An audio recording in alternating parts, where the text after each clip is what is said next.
as we come into this full moon, we have this opportunity to kind of pull back those layers, to pull back and really feel that wild magic, that wild essence within ourselves.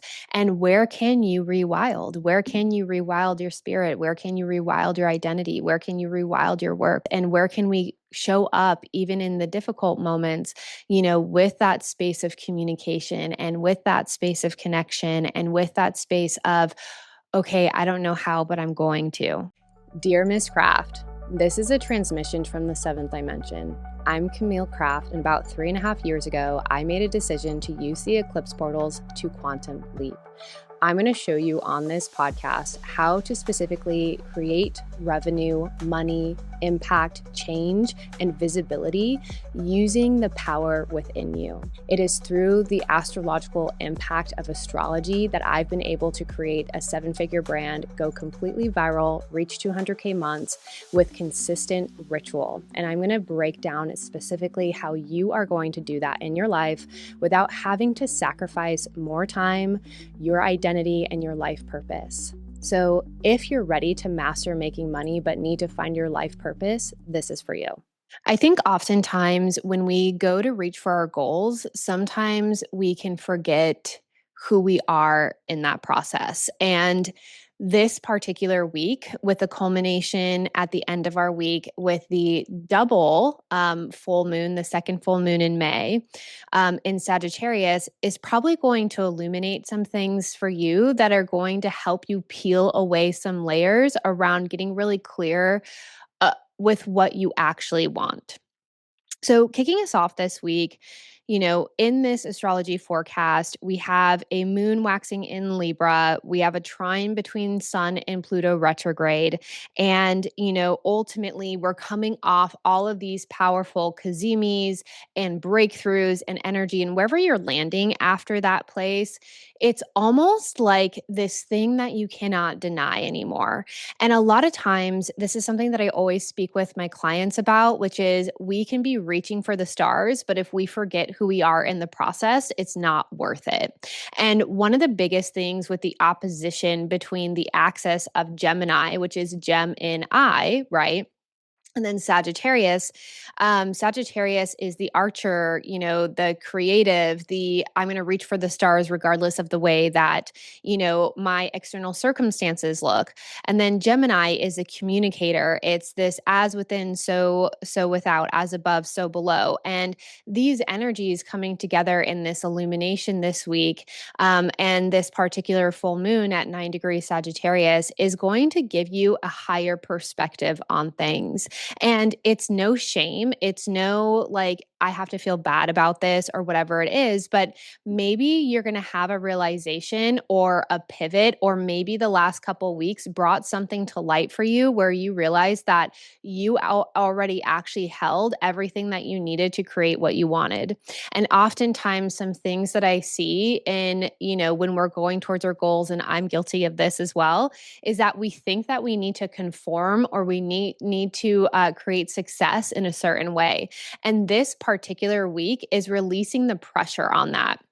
So one of the biggest things about Gemini season, right? Gem in I, the sun moving into Gemini, is the really understanding the unique gem within you and ultimately understanding how we can bring that to the forefront.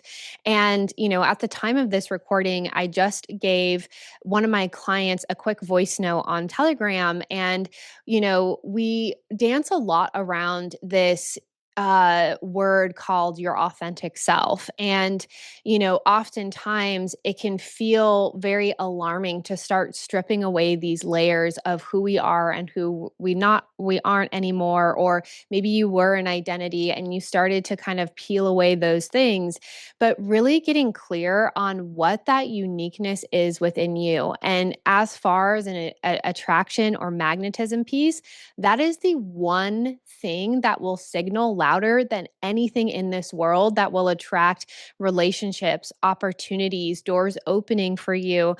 clients, whatever it is, because ultimately, the more that we learn to remember ourselves, the more that we are going to remember why we came here in the first place and what we're supposed to be doing here on the planet. And this particular week is going to give you permission to do that. So, this trine between Sun in Gemini and Pluto retrograde, remember, Pluto retrograde is in Aquarius, right? And when it appears that a planet is moving backwards, this energy is revisiting themes around the visionary. But we also have to think about Aquarius is the ruler of technology. It's also the ruler of AI. It's the ruler of astrology. It's this energy around expansion, but in a way that's future visioning. And I hear so many, ways that ultimately I think incredibly talented and gifted people have been almost shamed for being different. And this is something that I have to constantly pull apart with my clients, which is maybe if you have been diagnosed ADHD, maybe if you have been diagnosed on the spectrum, or like maybe you just do things differently. It wasn't ever there to punish you. It was actually there because you are visionary before your time. And the way that your mind works and the way that your gifts work are different from what this world typically saw before, which means that you are highly talented and gifted. And I think so many times we can have that conversation, or like it's a shameful thing, or there's something wrong with me, or something along those lines. And I really want you, especially during Gemini season, to flip the script on what makes you not a good candidate for something and actually puts you in the position to be the first leader of something in this world. And that's what this particular week really is about. That's what Pluto in Aquarius is about. It's new leadership, it's new thoughts, it's new thought leadership, it's new ways, it's new perspectives. And it's sharing those different perspectives that are out there. But we cannot find you if you do not wave your freak flag. Like, we can't find you. I always remember these moments in my business of, getting like really clear on a message and being like, oh my God, are you actually going to say that? And in my mind, the townspeople were going to come after me. But what actually happened was like nothing terrible, right? So, the more that we can trust that channel and that signal, that unique essence of who we are, that Gemini, the more that you're going to attract those miracles and things in your life.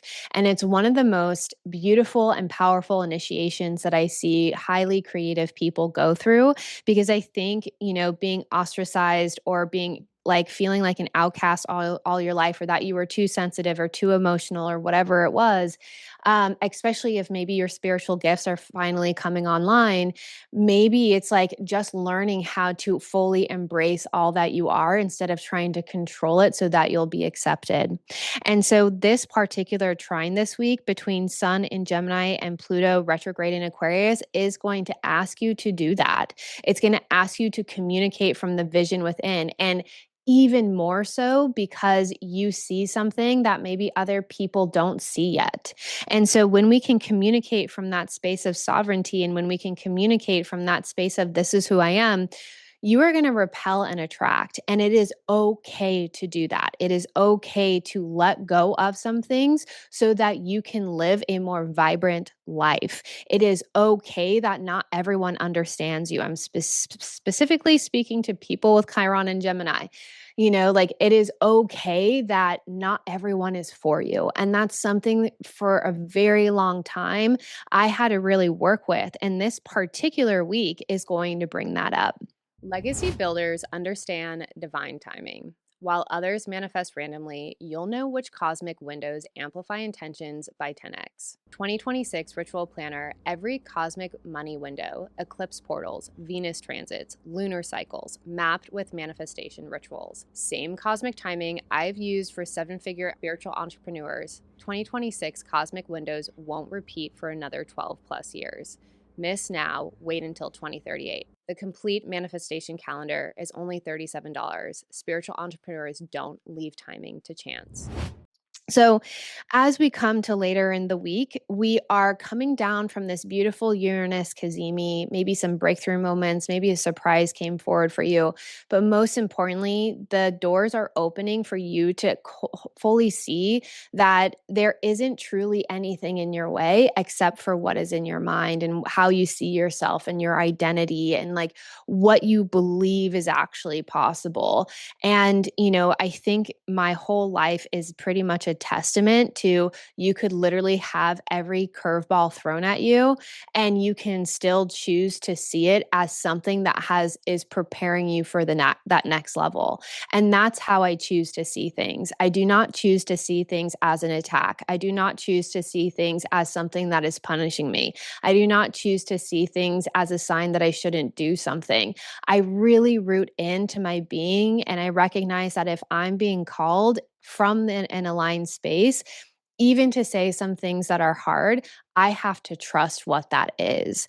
So, in the latter part of this particular week, we have this blue moon, ultimately, this blue moon in Sagittarius, and it's the second full moon in a month. That's what a blue moon is. And so when we have that, I want you to think about back to May 1st on Beltane when we had our first full moon, right? That was in Scorpio, that illuminated a shadow.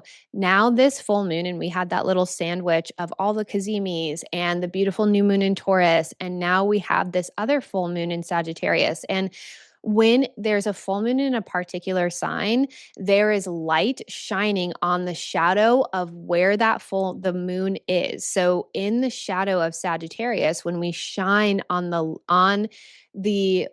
shine on the shadow of Sagittarius, is where are you not recognizing that your success, your identity, the gold already in you is actually the thing that needs to come forward first before you reach for the stars? One. And the second thing is, where are you brake pedaling because you don't see that inside yourself? Because you don't see yourself as worthy, because you don't see yourself as capable, because you don't see yourself as, committed, or the one who is here to break that pattern in your family, or, the one who was set on this planet to do something maybe a little bit weird and different, and it's fucking awesome.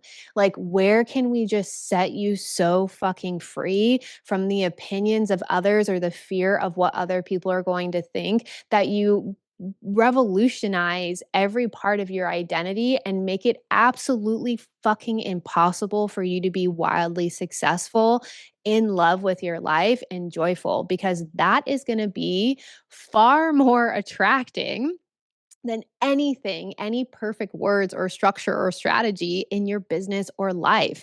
It is not about having perfection. It is about understanding that humans connect to realness, that we connect to each other through authenticity, and we can feel somebody who is fully owning themselves, right? You can feel that when you walk into a room or somebody walks into a room, it is an energetic pull.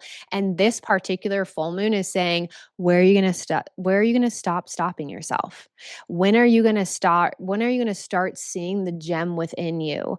When are you going to stop allowing for other people's opinions about your success or how you want to create or how you want to show up in the world or move actually dissipate? Because when you give yourself full permission to lean all the way in, there's literally nothing that can stop you. And when you do that, the entire universe gathers around you and begins to ripple from that frequency. And that's what I call your I am power. We use a particular invocation in the start of all of our rituals, which is I am, my I am. And we say it 3 times, multiple times through our rituals in Vital Mystic. And the reason why we do that is because I am, you are a creative power, right? That is such a beautiful and incredible power that we all hold, even though sometimes it doesn't feel like it. And when we can use those, invocations affirmations, those mantras of claiming that, our identity begins to ripple in such an incredible way. And we start to attract things because we have owned our worth. Okay, Taurus season. We have owned our identity. Okay, Uranus and Gemini. We have owned our ability to create success, and we are committed to the vision because we are no longer shaming who we are. We are no longer dimming who we are. We are no longer afraid of what we're actually really capable of. And maybe if you need to do it scared, then do it, right? So, as we come into this full moon, we have this opportunity to kind of pull back those layers, to pull back and really feel that wild magic, that wild essence within ourselves. And where can you rewild? Where can you rewild your spirit? Where can you rewild your identity? Where can you rewild your work? Where can you rewild, yourself and your connections? And where can we show up even in the difficult moments, with that space of communication and with that space of connection and with that space of, okay, I don't know how, but I'm going to, right? So this particular full moon, the sun is going to be very almost at the end of conjunction with Uranus, and then the moon is going to be opposing Uranus, and then it's going to have a trine to Neptune. And really this is about you recognizing the gem within you, and then also recognizing, where are my actions reflecting the wisdom and the gold that is already inside of me? Where are my investments reflecting opportunities for me to go even bigger? Where am I being called into an action instead of looking at this as a punishment or this thing that happened to me? Where am I being actually opened up to a greater awareness of my power, my identity, my authority, my gifts, and so forth? And I will tell you right now that when I have been initiated into my gifts and my true power, it did not come from rainbows and fucking unicorns. It came from my ability to look at the challenges in my life and rise to the occasion, and to start telling the story that, yeah, you are that fucking bitch, and you are that fucking person, and you are going to tell that story, and you're going to lean all the way in, even if it's just for you and the people who truly believe in you, or even the people that might have passed on. Like I always say this about my brother, is like, I choose to live fully because that is what we promised each other long before he passed away. So I want you to think about that this week. And I want you to think about, where can I stop brake pedaling myself? Where can I stop telling those stories? And where can I allow for that Gemini to fully shine? And under this full moon, where do I need to step out of, you could call it a broom closet, you can call it, like the negative thoughts, you can call it whatever it is, but where can I really step out and let myself shine? Because what has happened is that you have created a powerful gem within you that, like a diamond, over time has been pressurized. And there's this beautiful gem of wisdom and uniqueness and, story and rhythm and magic that is inside of you that literally no one else on this planet can speak to. And it's because if you are called into a direction of leadership, or you're being called into a direction to create, you are probably part of a greater ripple effect. And that's what I always say, right? How can we always say that, like, there's this saying that a butterfly can't see its own wings. And ultimately, I encourage you to get in front of a mirror this week and to really start to see that, or, start to reflect on ways that maybe you were actually, in the cocoon this whole time and you're ready to emerge now. That's today's spiritual guidance from the seventh dimension. Ready for live transmissions and daily drops on the current transit specifically for you? I've got you. Join my private Telegram channel via the link in the show notes. Remember, trust what you're feeling. Your true identity is already built. Just say yes.